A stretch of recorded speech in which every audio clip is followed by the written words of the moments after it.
সুপ্রিয় দর্শক আসসালামু আলাইকুম, সবাইকে আমন্ত্রণ জানাচ্ছি ডক্টর টিভি নিয়মিত স্বাস্থ্য চিকিৎসা বিষয়ক আয়োজন স্বাস্থ্য সমাধানের আজকের পর্বে। পুরো আয়োজন জুড়ে আপনাদের সাথে আছি আমি ডক্টর ফারজানা আলী। দর্শক, আজ আমরা কথা বলবো জেন্ডার সম্পর্কিত কিছু বিষয় বা তথ্য নিয়ে। আর এই বিষয়ে আলোচনায় আমাদের সাথে উপস্থিত আছেন একজন বিশেষজ্ঞ চিকিৎসক। আজ আমাদের মাঝে উপস্থিত আছেন ডাক্তার মোহাম্মদ নজরুল ইসলাম আকাশ, সহকারী অধ্যাপক পেডিয়াট্রিক সার্জারি বিভাগ, বঙ্গবন্ধু শেখ মুজিব মেডিকেল বিশ্ববিদ্যালয়।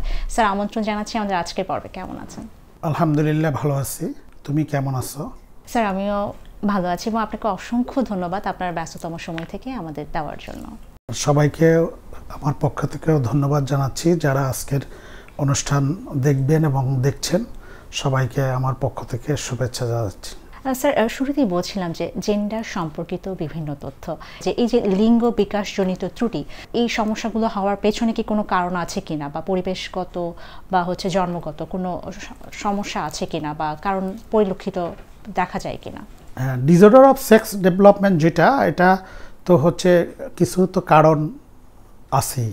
সেই কারণগুলো একদম আমরা এনলিস্টেড বলতে পারবো না।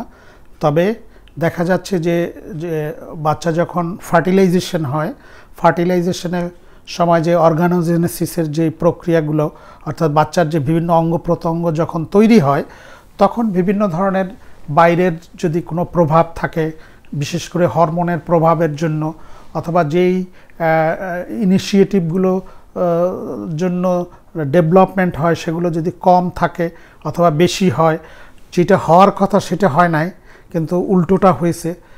অর্থাৎ বিষয়টা এরকম যে সাধারণত সব বাচ্চারাই যখন ফার্টিলাইজড হয় তখন সবাই মেয়ে থাকে, কিন্তু তখন মানে সৃষ্টির রহস্য বা আল্লাহর বা সৃষ্টিকর্তার যেই হুকুম, সেই ওখানে একটা জিন অর্থাৎ SRY জিন, এইটা যখন ইনিশিয়েট হয় তখন দেখা যায় যে তার মেয়েদের সব বৈশিষ্ট্যগুলো আস্তে আস্তে আস্তে আস্তে আস্তে কাট অফ হয়ে যায়, তখন ছেলেদের দিকে যায়।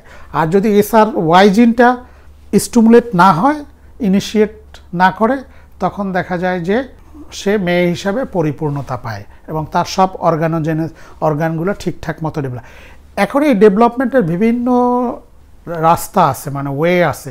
এই ওয়ের বিভিন্ন জায়গায় জায়গায় আবার বিভিন্ন সহায়ক ভূমিকা পালন করে কিছু কিছু হরমোন, এনজাইম, সেগুলোরও দেখা যায় যে কখনো কখনো সঠিকভাবে যদি কাজ না করে, দেখা গেল যে আমি এই গ্লাসটায় তৈরি করা হয়েছে যে পানি খাওয়ার জন্য অথবা চা খাওয়ার জন্য, আমার এখানে গ্লাস আছে, পানি আছে, কিন্তু আমার মুখে সমস্যা, আমি খাইতে পারতেছি না। আবার দেখা যাচ্ছে আমার মুখ ভালো আছে কিন্তু গ্লাসও আছে, পানি নাই, তাহলেও তো হবে না। এরকম অনেকগুলো ফ্যাক্টর আছে, অর্থাৎ রিসেপ্টর আছে, এনজাইম আছে এবং টার্গেট অর্গান আছে। এই টার্গেট অর্গানে যদি ঠিকমতো না কাজ করতে পারে তাহলে হবে না। আবার যদি রিসেপ্টরগুলো কাজ না করে তাহলে যে সে ওখানে কাজ বাড়তে পারবে না, তার যেই কার্যক্ষমতা। এরকম বিষয়গুলোর জন্য দেখা যায় যে এক একজনের এক এক ধরনের সমস্যা হয়। ডিসঅর্ডার অফ সেক্স ডেভেলপমেন্টের ভ্যারাইটি আবার বিশাল, মানে অনেক ব্রড, অর্থাৎ এখানে এক একজনের এক এক ধরনের সমস্যা এবং ওটার সমাধানও এক এক রকম করে। সবার জন্য যে একই রকম হবে, যে জ্বর হলে প্যারাসিটামল খাইলে সব ভালো হয়ে যাবে, জ্বর কমে যাবে, মাথা ব্যথা কমে যাবে, বিষয়টা তা না। যে ওখানে হচ্ছে যে এক একটার এক এক ধরনের স্ট্রাকচারাল সমস্যা থাকতে পারে। কারো হরমোনাল সমস্যা এক ধরনের, আবার কারো দেখা গেল যে হরমোনাল সমস্যাও আছে, স্ট্রাকচারাল সমস্যাও আছে, আবার জিনেও সমস্যা আছে। তো সেই সব আলাদা আলাদা করে আমরা আইডেন্টিফাই করে তাদেরকে আলাদা আলাদাভাবে চিকিৎসা দেওয়া হয়। আর কারণগুলো ওইভাবে এক একটার জন্য এক এক ধরনের কারণ থাকে।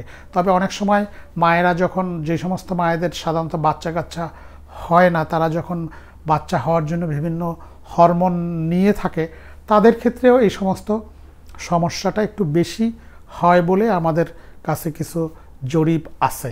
তবে এক্স্যাক্ট কারণ আমরা জানি না।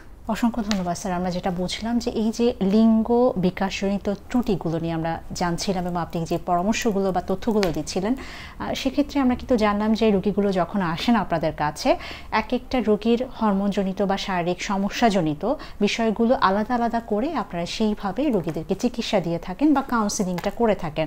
আমি যেহেতু কাউন্সিলিংয়ের বিষয়টা বলছিলাম, আপনি কিন্তু জেন্ডার অ্যাসাইনমেন্টের কথা বলছিলেন। এই রোগীগুলো যখন আসে তখন কাউন্সিলিং বাই অ্যাসাইনমেন্টটা কতটুকু গুরুত্বপূর্ণ? এটাই হচ্ছে চিকিৎসার 95%। অর্থাৎ যে কাউন্সিলিং, যদি আমি দেখা গেল যে আমাদের কাছে 7-8-এ পড়ে একটা মেয়ে নিয়ে আসছে, সে অ্যাকচুয়ালি ছেলে, তো এখন এটা তো সবাই হঠাৎ করে মেনে নিবে না। তখন আমাদেরকে প্রথম হচ্ছে যিনি ভিকটিম তার সাথে আমরা কথা বলি, কথা বলে আমরা তাকে এক্সামিন করি, করে দেখি যে তার যে ছেলেদের বৈশিষ্ট্যগুলো কেমন আছে, এবং সে নিজেকে ছেলেই মনে করে, যদিও তাকে মেয়েদের মতো করে সাজিয়ে গুছিয়ে রাখা হয় এবং সে এটাকে কমফোর্ট ফিল করে না, সে নিজেকে ডিপ্রেসড ভাবে।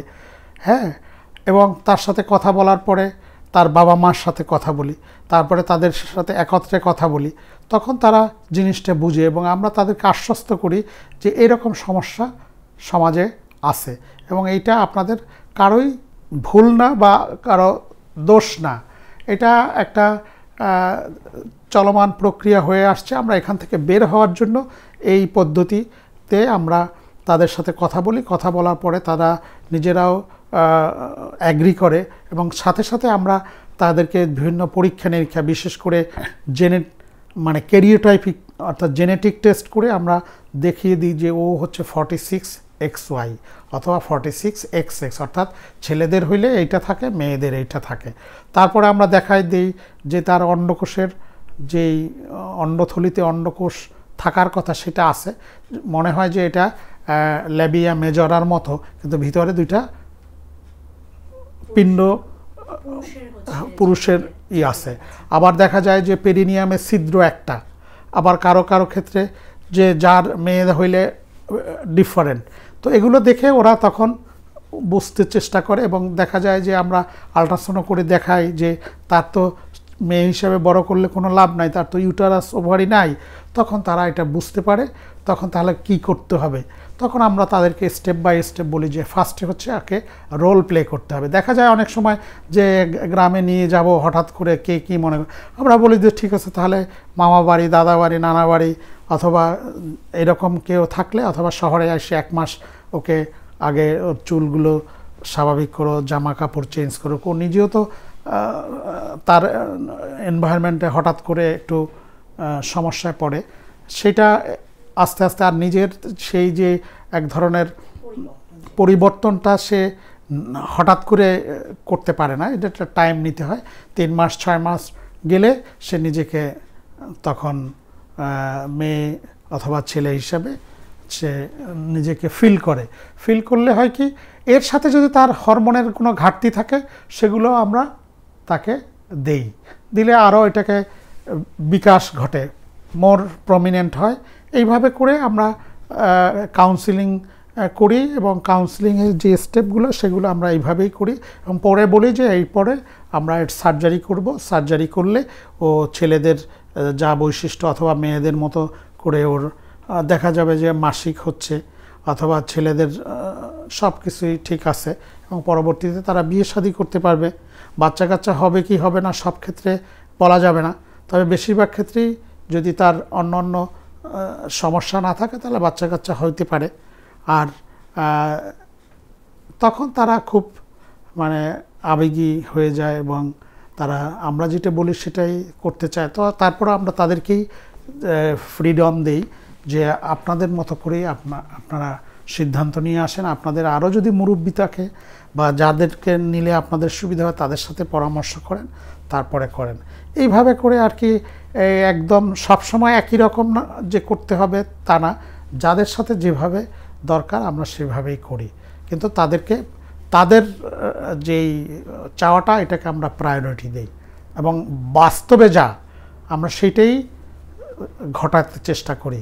যে আমরা চাই না যে মেয়ে বাচ্চা আমি তাকে ছেলে বানাবো, এটা আমরা কখনো করি না, অথবা ছেলে বাচ্চা মেয়ে বানাবো। তবে বিশেষ বিশেষ ক্ষেত্রে আমরা দেখি যে যেটা সেক্স রিভার্সাল থাকে অনেক সময়, যে অ্যাকচুয়ালি সে জেনেটিক্যালি দেখা গেল যে ফিমেল কিন্তু ফেনোটিপিক্যালি হচ্ছে মেল, আবার উল্টোটা। এই সমস্ত ক্ষেত্রে একটু ডিফিকাল্টি হয়। তখন একটা জুরিস থাকে, মানে একটা বোর্ড থাকে, যেই বোর্ড সিদ্ধান্ত নিয়ে, সেখানে ধর্মীয় পার্সন থাকে, তারপরে আইনজীবী থাকে, আমাদের ডাক্তারদের বিভিন্ন সেক্টরের লোক থাকে, আর হচ্ছে ওদের মুরব্বী এবং পেশেন্ট নিজে যেটা চয়েস করে সেটাই করা হয়। অসংখ্য ধন্যবাদ স্যার। আমরা কিন্তু গুরুত্বপূর্ণ সব তথ্য এবং পরামর্শ আপনার থেকে পেয়ে নিয়েছি এবং আমাদের আয়োজন একদম সর্বশেষ মুহূর্তে সার্বিকভাবে আমাদের দর্শকদের জন্য আপনার কি পরামর্শ থাকবে? আমার দর্শকদের জন্য পরামর্শ থাকবে যে এই জেন্ডার সম্পর্কিত বিভিন্ন যেই আমরা গুজব বলেন অথবা যেই সমস্ত বিষয় আপনারা বিভিন্ন মাস মিডিয়ায় অথবা ইউটিউব অথবা ফেসবুকে দেখেন, এগুলো আপনারা সব বিশ্বাস করবেন না, আগে এগুলোর অনুসন্ধান করবেন। অর্থাৎ রাতের অন্ধকারেই একটা ছেলে মেয়ে হতে পারে না, আবার মেয়ে থেকে ছেলে হতে পারে না। এর পিছনে আরও অনেক কাহিনী অথবা গল্প আছে। সেই হিসাবে যে এই gender dysphoria, transgender, third gender এবং হিজড়া, এরা সবাই এক না, এদেরকে সবাইকে এক কাতারে দেখা যাবে না। এরা হচ্ছে, এদের আলাদা আলাদা বৈশিষ্ট্য আছে এবং এদেরকে যদি আমরা সঠিকভাবে ঠিক সময় যথাযথভাবে আমরা নারিশ করি এবং উপযুক্ত পরিবেশ দিই, তাহলে তাদের নিয়ে যেই সমস্ত সমস্যা বা যে সমস্ত কথাবার্তা, যেই সমস্ত বিশৃঙ্খলা, এগুলো কোনোটাই থাকবে না বলেই আমার বিশ্বাস এবং আমাদের বিশ্বাস। আমরা আগামীতে ইনশাআল্লাহ এই মানুষের যে এই জেন্ডার নিয়ে যে সমস্যাগুলো, এগুলা অনেকটাই দূর করতে পারবো বলে মনে করি ইনশাআল্লাহ। অসংখ্য ধন্যবাদ স্যার আপনার গুরুত্বপূর্ণ তথ্য এবং পরামর্শের জন্য। আশা করি আমাদের আজকের পর্ব থেকে আমাদের দর্শকরা উপকৃত হয়েছেন। অসংখ্য ধন্যবাদ স্যার। ধন্যবাদ সবাইকে, থ্যাংক ইউ তোমাকে।